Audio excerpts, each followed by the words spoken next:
கிறிஸ்து இயேசுவினாலே ஜெயம் கொடுக்கிற பிதாவாகிய தேவனை தோத்தரிக்கிறேன். கிருபையாக இந்த நாளிலும் உங்களோடு தேவனுடைய வார்த்தையை பகிர்ந்து கொள்வதற்கு ஆண்டவர் அனுக்கிரகம் பாராட்டுவாராக. நாம் ஜெபித்து தேவனுடைய வார்த்தைக்கு நேராக கடந்து செல்வோம். மகிமை நிறைந்த எங்கள் அன்பின் ஆண்டவரே, ஆசீர்வாதமான இந்த நல்ல நேரத்திற்காக நாங்கள் உமக்கு நன்றி செலுத்துகிறோம். இந்த நாளிலும் நீர் எங்களோடு பேச போகிற உம்முடைய நல் வார்த்தைகளுக்காக உமக்கு கோடான கோடி ஸ்தோத்திரம். எந்த வார்த்தைகள் எங்களை தடப்படுத்துமோ, எந்த வார்த்தைகள் எங்களை இன்னும் உம்மோடு கிட்டி சேருமோ, எந்த வார்த்தைகள் எங்களை இன்னும் எண்ணங்களை செப்பனிடுமோ, அந்த வார்த்தைகளின் மூலமாய் நீர் எங்களோடு பேச போகிற தயவிற்காக உமக்கு நன்றி. விடுதலையோடு உம்முடைய வார்த்தைகள் கடந்து வருவதாக. உம்முடைய வார்த்தைகளுக்கு விரோதமாக இருக்கிற பொல்லாத கிரியைகளை உயிர்த்தெழுந்த இயேசுவின் நாமத்தில் கடிந்து ஜெபிக்கிறேன். கிருபையும் இரக்கமும் கூட இருக்கட்டும். உயிர்த்தெழுந்த இயேசுவின் நாமத்தில் ஜெபிக்கிறேன் ஜீவனுள்ள நல்ல பிதாவே, ஆமென். மறுபடியும் இயேசுவின் நாமத்தில் நான் உங்களை வாழ்த்துகிறேன். இந்த நாளிலும் ஆண்டவரின் எண்ணங்கள் அப்படிங்கிற தலைப்பில் உங்களோடு என்னுடைய செய்தியை பகிர்ந்து கொள்வதற்கு ஆண்டவர் உதவி செய்வாராக. ஆண்டவருடைய எண்ணம், மைண்டு. வேதத்தில் பல வசனங்கள் இருக்கிறது, நிறைய கதைகள் இருக்கிறது, நிறைய சம்பவங்கள் இருக்கிறது. அவைகளின் மூலமாக நாம் ஆண்டவருடைய எண்ணங்கள் என்ன என்பதை நம்மால் கண்டுகொள்ள முடியும். இன்னைக்கு நான் ஒரு வேத பகுதியிலிருந்து நம்முடைய ஆண்டவருடைய எண்ணம் என்ன அப்படிங்கிறத தெளிவாக விளக்க விரும்புகிறேன்.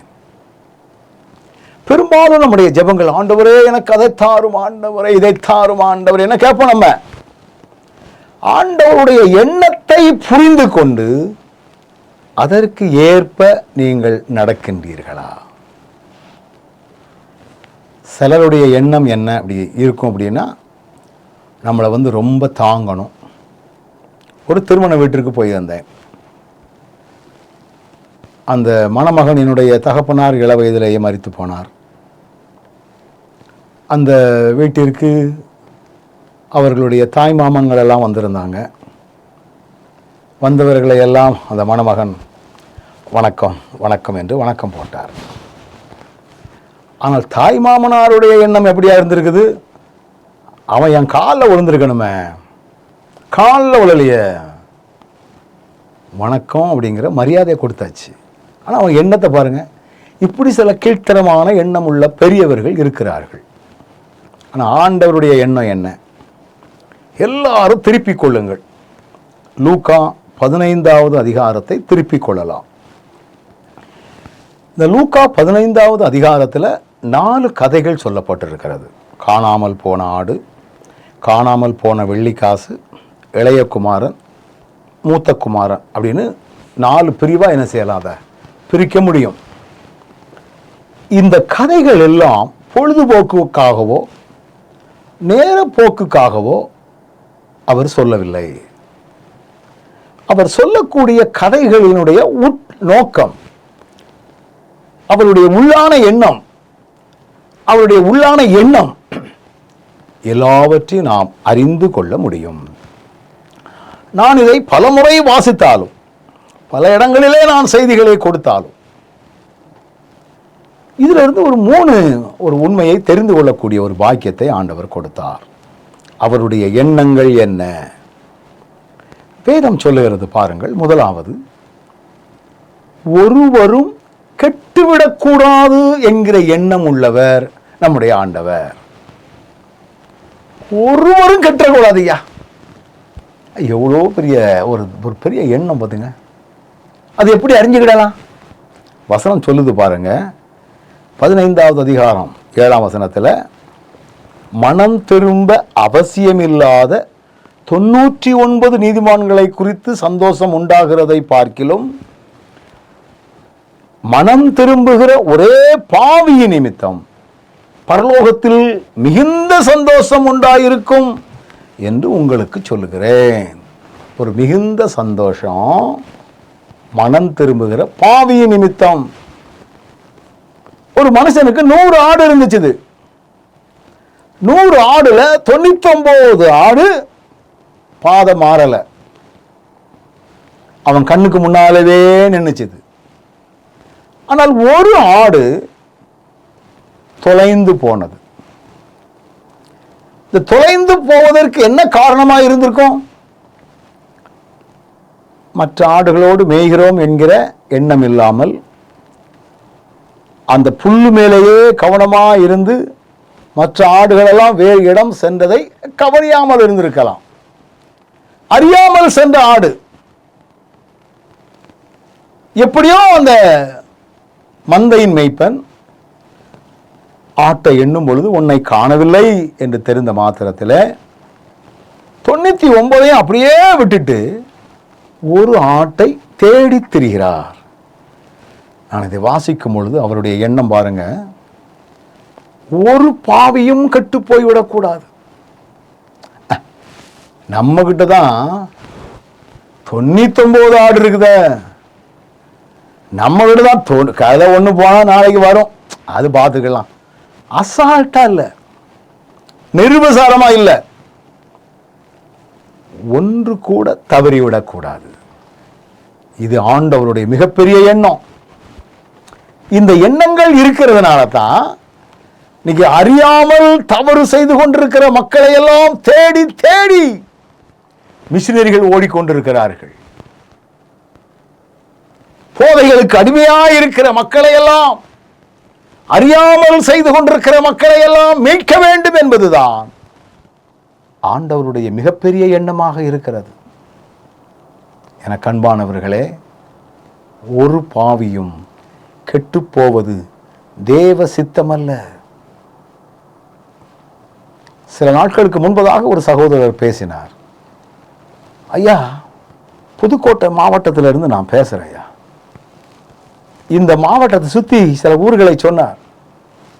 ஒருவர் கூட கிறிஸ்துவை அறியாதவர்கள், ஆலயமே இல்லாத ஒரு பகுதி.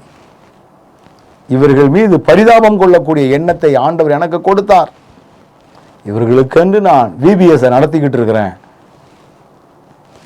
இந்த மாதிரி எண்ணங்கள் எல்லாம் வருவதற்கு என்ன காரணம்? அன்னைக்கு மேய்ப்பனானவன் தேடி திரிந்தான். ஒருத்தரும் கெட்டு போயிடக்கூடாது என்பதற்காக தேடி திரிந்தார். மறுபடியும் கூட்டுக்குள்ள வரணுங்கிறதுக்காக தேடி திரிந்தார். இப்படி அறியாமல் ஓடிக்கொண்டிருக்கிற மக்கள், புரியாமல் ஓடிக்கொண்டிருக்கிற மக்கள், உலகம்தான் வாழ்க்கைன்னு ஓடிக்கொண்டிருக்கிற மக்கள், பல்வேறு வகையான கேளிக்கைகளுக்கெல்லாம் அடிமையாக ஓடிக்கொண்டிருக்கிற மக்கள் கிறிஸ்து வண்டையிலே வரணும். இந்த வசனத்தை நீங்க வாசித்தீங்கன்னா, தகப்பனாராகிய ஆண்டவர், மெய்ப்பனாகிய ஆண்டவர் 99 அப்படியே விட்டுட்டு அவர் தேடி போனார். தேடி செல்லுகிறவர் நம்முடைய ஆண்டவர்.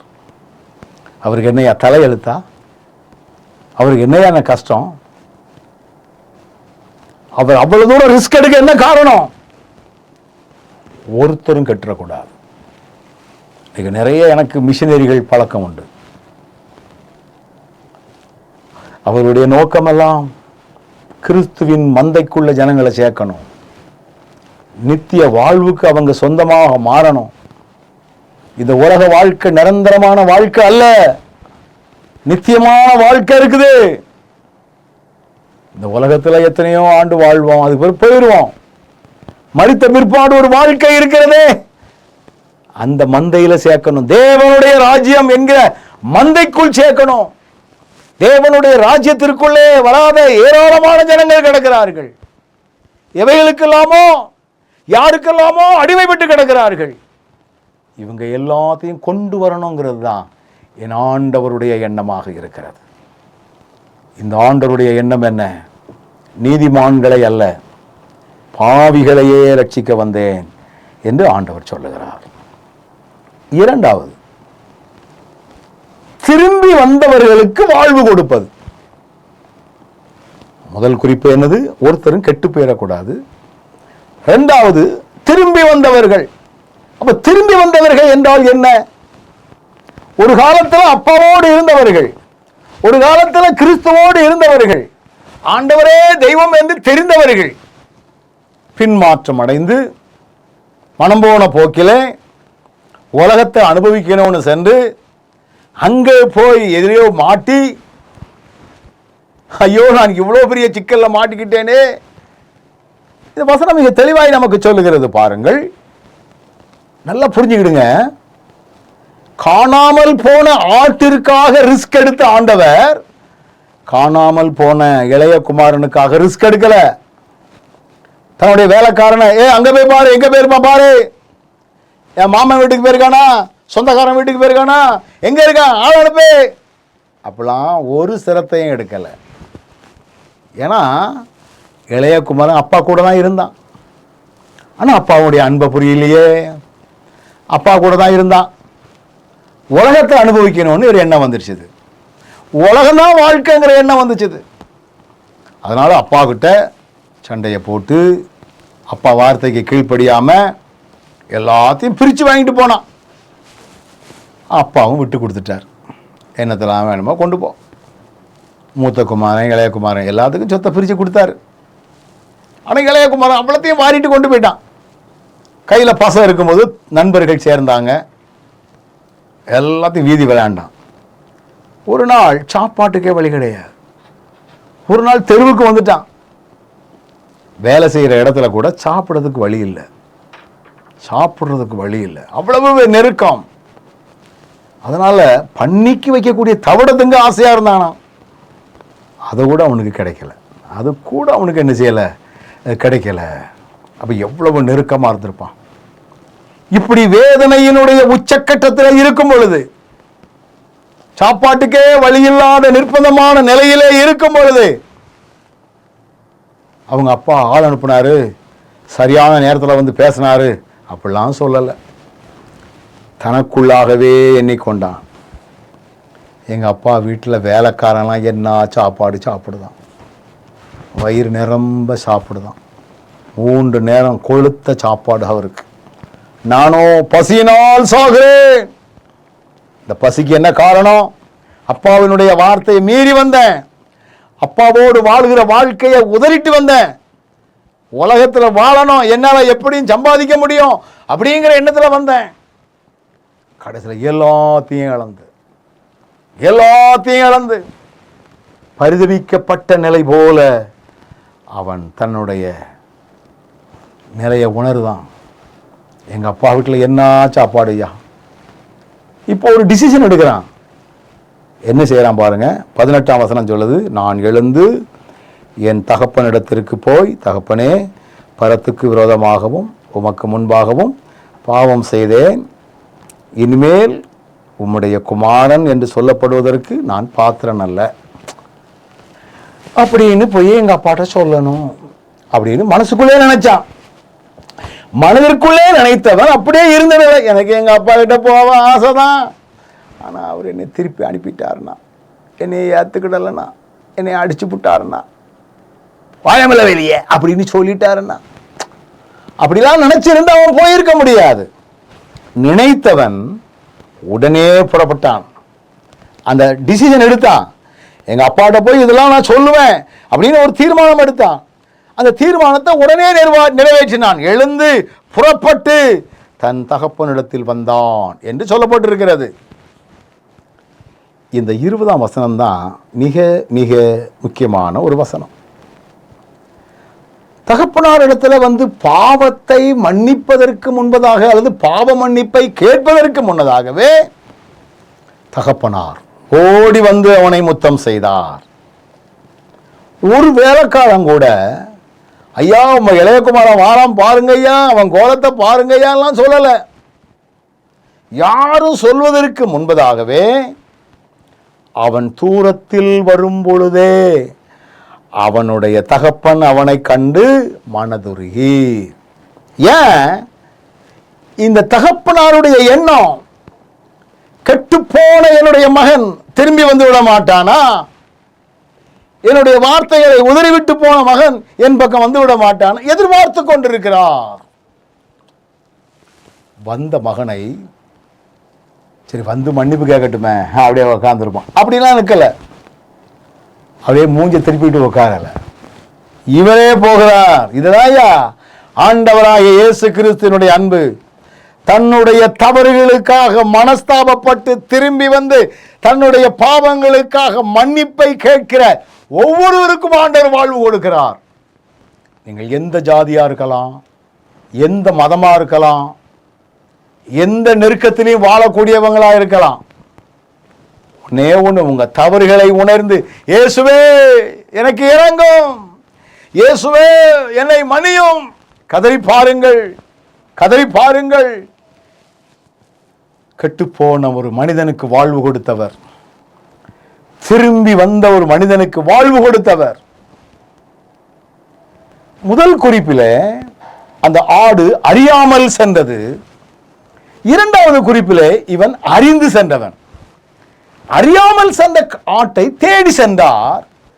அறிந்து சென்ற இளைய குமாரனை ஆண்டவர் தேடல, அவன் உணர்ந்து வரட்டும் ஐயா. ஒருவேளை உங்களுக்கும் சில சந்தர்ப்பங்கள் கொடுக்கப்பட்டிருக்கலாம். நீங்கள் ஆண்டவரோடு வாழுகிறீர்களா, அல்லது ஆண்டவரை விட்டு தூரம் போய் வாழுகிறீர்களா, ஆண்டவரை விட்டு சோரம் போய் வாழுகிறீர்களா, ஆண்டவருக்கும் உங்களுக்கும் சம்பந்தம் இல்லாத வாழ்க்கை வாழுகிறீர்களா, பணம்தான் வாழ்க்கை என்கிற ஓட்டத்தில் வாழ்ந்து கொண்டிருக்கிறீர்களா, பெயர் பிரஸ்தாபத்துக்காக வாழ்ந்து கொண்டிருக்கிறீர்களா? உங்களுடைய தவறுகளை எல்லாம் உணர்ந்து திரும்பி வாருங்கள். ஆண்டவர் உங்களை வேலைக்காரனாக அல்ல, மகனாகவே ஏற்றுக்கொள்வார். அதுதான் ஐயா ஆண்டவர்கிட்ட இருக்கிற பெரிய பாக்கியம், அதுதான் மகனாகவே ஏற்றுக்கொள்வார். எத்தனை பெரிய அன்பது, எத்தனை பெரிய ஸ்லாக்கியம் அது. மகனாகவே ஏற்றுக்கொள்வார். நம்முடைய ஆண்டவர் மகனாகவே ஏற்றுக்கொள்வார். ஹல்லேலூயா. நீங்க திரும்பி வரணும், அவ்வளவுதான். என்கிட்ட என்னை கொண்டு போய் இயேசு கிறிஸ்துல விடுறதுக்கு யாரும் இல்லையோ நினைக்காண்டாம். நீ இறங்கி வா, திரும்பி வா, என்ன மன்னியும் கேளு. ஆண்டவர் உங்க வாழ்க்கையில ஒரு பெரிய வாழ்வை கொடுப்பார். திரும்பி வந்தவர்களுக்கு வாழ்வு கொடுக்கிறவர். மூணாவது குறிப்பு என்னன்னா, நான் அவரில் இணைந்து வாழணும்னு அவர் விரும்புகிறார். நான் அவரில் இணைந்து வாழணும். இதுதான். இதுக்கு மூத்த குமாரனை நாம் உதாரணமாக பயன்படுத்தி கொள்ள முடியும். 32வது வசனத்தை பாருங்க. கடைசியில் சொல்லப்பட்டிருக்கிறது, நாம் சந்தோஷப்பட்டு மகிழ்ச்சியாயிருக்க வேண்டுமே என்று சொன்னான் என்று சொல்லப்பட்டிருக்கிறது. இவன் யார்? மூத்த குமாரன். பாவம், இவனையும் பார்த்தீங்கன்னா வீட்டுக்குள்ளேருந்து வெளியே வந்து வருந்தி அழைத்ததாக வசனம் சொல்லுகிறது. தகப்பனாருடைய வீட்டிலே மகிழ்ச்சிகரமான காரியங்கள் நடந்து கொண்டிருக்கின்றன. மூத்த குமாரனாகிய இவனோ அந்த மகிழ்ச்சியில பங்கெடுக்கல. ஏன்னா இவன் அப்பா கொடுத்த வயல்லையே நேரத்தை போக்கணும். சரி, திடீர்னு சாயங்கால நேரத்தில் வீட்டுக்கு வந்தா வீட்டில் பயங்கரமான விருந்து வைபவங்கள் நடந்து கொண்டிருக்கிறது. நேரடியாக வீட்டுக்குள்ள வந்தா தம்பியை பார்த்துருப்பான். அந்த தம்பி இருந்த கோலத்தை பார்த்து தம்பி மேலே ஒரு இறக்கம் வந்திருக்கும். ஆனால் அவனும் என்னப்பா இன்னைக்கு ஒரு நாள் இல்லாத ஒரு விசேஷம் வீட்டுக்குள்ளே நடமாடுதே அப்படின்னு சொல்லி 26ஆம் வசனத்தில் வேலைக்காரன் ஒருத்தங்கிட்ட போய் கேட்குறான். வேலைக்காரர்கள் எப்பொழுதுமே சிறியதையும் பெரிதாக சொல்லுகிறவர்கள், மிகைப்படுத்தி சொல்லுகிறவர்கள். நான் நிறைய மிஷன் ஃபீல்டெல்லாம் பார்த்துருக்குறேன். அங்கே உள்ள மிஷினரிகள் மூலமாக நடக்கிற அற்புதங்களுக்கெல்லாம் கணக்கே கிடையாது. ஆனால் அது வெளியிலே தெரியாது. ஆனால் வெளி அளவிலே தெரிந்த நிறைய ஊழியர்கள் சின்ன சின்ன காரியங்கள் நடந்த உடனே பெருசா. அன்றைக்கி ஒரு நாள் ஒருத்தர் எங்கள் ஊருக்கு வந்திருந்தார். உடனே கேட்டார், பிரதர் உங்கள் ஊழியத்தில் ஏதாவது அற்புதம் நடந்திருக்கான்னு கேட்டார். நான் சொன்னேன், எதை கேட்குறீங்க பிரதர்? நான் பாட்டு பாடணும் வியாதி போகும், நான் பாட்டு பாடணும் HIV போகும்.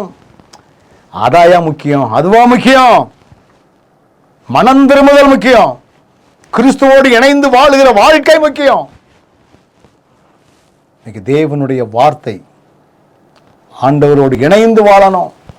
இந்த மூத்த குமாரன் வேலைக்காரன் கேட்ட உடனே அவன் வந்து ஐயா இப்படி வந்தான்னு சொல்லியிருந்தா பரவாயில்ல, உம்முடைய இளையகுமாரன் வந்தா ஐயா, அவர் சுகமா வந்ததுனால அவருக்காக கொளுத்த கண்டை அடிப்பித்தான்.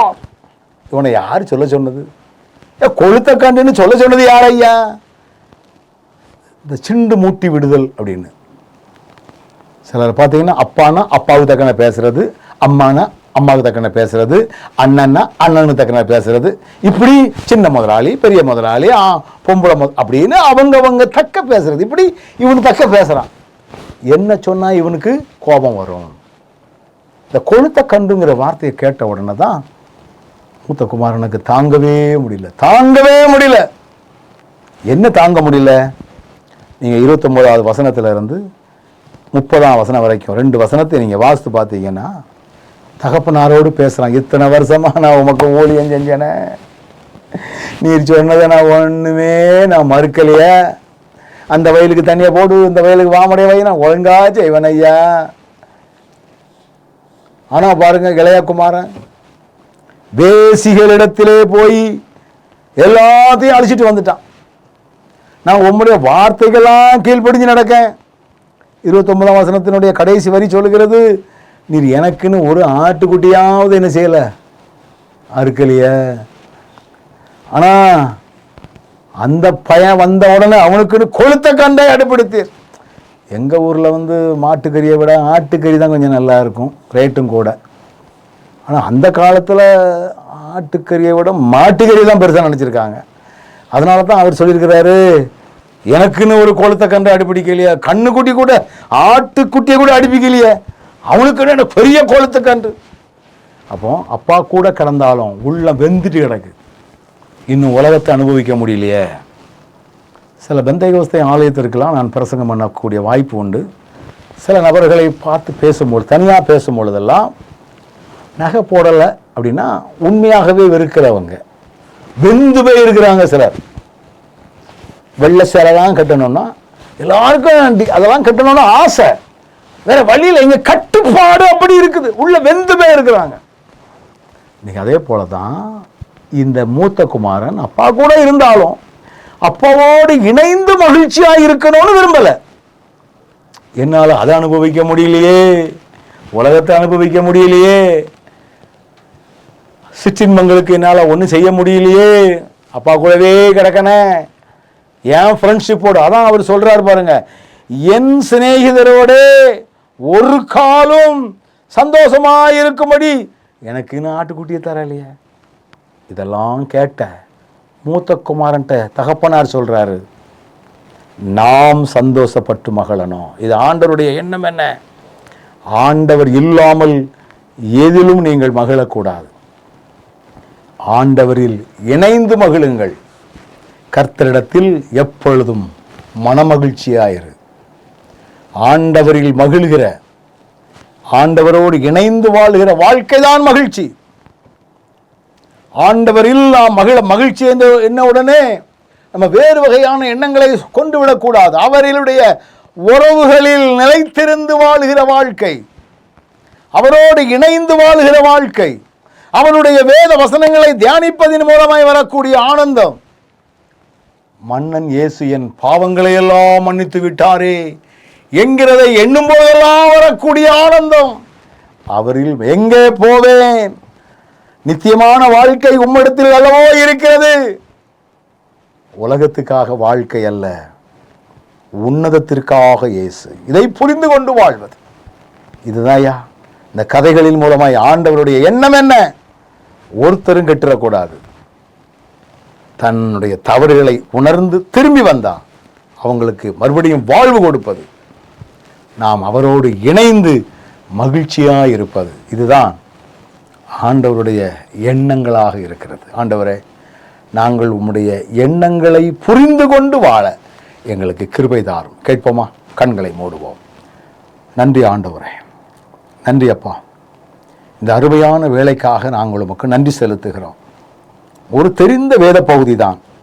இந்த வேத பகுதியின் மூலமாய் உம்முடைய எண்ணங்கள் என்ன என்பதை அறிந்து கொள்ளக்கூடிய ஞானத்தையும் விவேகத்தையும் கிருபைகளையும் எங்களுக்கு நீர் கொடுத்தீரே. ஒருத்தரும் கெட்டு போயிடக்கூடாது. குடித்து அழிக்கிறானா அழிச்சிட்டு போட்டோம், நோ. அவங்களும் வாழ்வு பெறணுமே, மனமாற்றம் அடையணுமே, துன்மார்க்கனும் தன்னுடைய துன்மார்க்கத்தை விட்டு திரும்பணுமே. அதற்காக எடுக்கிற எல்லா முயற்சிகளிலும் உம்முடைய கிருபை கூட இருக்கட்டும் ஆண்டவரே. எத்தனையோ வகையான மிஷனரி ஸ்தாபனங்களின் மூலமாய் யாரும் கட்டிவிடக் கூடாது என்பதற்காக எடுக்கிற முயற்சிகளிலே அநேகர் உம்மண்டையிலே வரத்தக்கதான கிருபையை தாரும். தங்களுடைய தவறுகளை உணர்ந்து திரும்பி வந்தால் வாழ்வு உண்டு. இதை புரிந்து கொள்ளட்டும் அப்பா. நான் கிறிஸ்தவன் தான், நான் ஆவிக்குரியவன் தான் அப்படின்னே மெத்தனமாக நினைச்சிடக்கூடாது. நான் அவரில் இணைந்து மகிழ்ச்சியாக இருக்கிறேனா என்கிற உணர்வுகளை நாங்கள் அனுபவிக்கத்தக்கதான கிருபைகளை தாரும். வார்த்தைகளை கேட்ட நம்முடைய பிள்ளைகள் ஒவ்வொருவரையும் உயிர்த்தெழுந்த இயேசுவின் நாமத்தில் ஆசீர்வதித்து ஜெபிக்கிறேன். உடைய மகிமையான கரம் கிருபை கூட இருக்கட்டும். இயேசுவின் நாமத்தில் ஜெபிக்கிறேன் நல்ல பிதாவே, ஆமென்.